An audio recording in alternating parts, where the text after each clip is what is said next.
بسم اللہ الرحمن الرحیم۔ احادیث مبارکہ اپنی اولاد کو نماز سکھانے کا بیان۔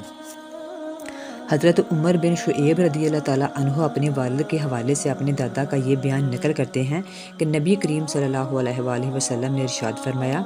کہ اپنی اولاد کو نماز پڑھنے کا حکم دو جب وہ 7 برس کے ہوں، اور نہ پڑھنے پر ان کی پٹائی کرو جب وہ 10 برس کے ہوں، اور ان کے بستر الگ کر دو۔ یہ حدیث حسن ہے اور اسے امام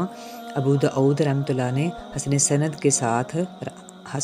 کے ہمراہ یا اس کے ساتھ نقل کیا ہے۔ حضرت ابن عمر رضی اللہ تعالیٰ عنہ اور سیدہ عائشہ صدیقہ رضی اللہ تعالیٰ عنہا فرماتی ہیں کہ نبی کریم صلی اللہ علیہ وآلہ وسلم نے ارشاد فرمایا کہ جبرائیل علیہ السلام نے مجھے پڑوسی یعنی ان کے حقوق کے بارے میں خیال رکھنے کے بارے میں اتنی تلقین کرتے رہے کہ میں نے گمان کیا کہ یہ اسے وارث ہی قرار دے دیں گے۔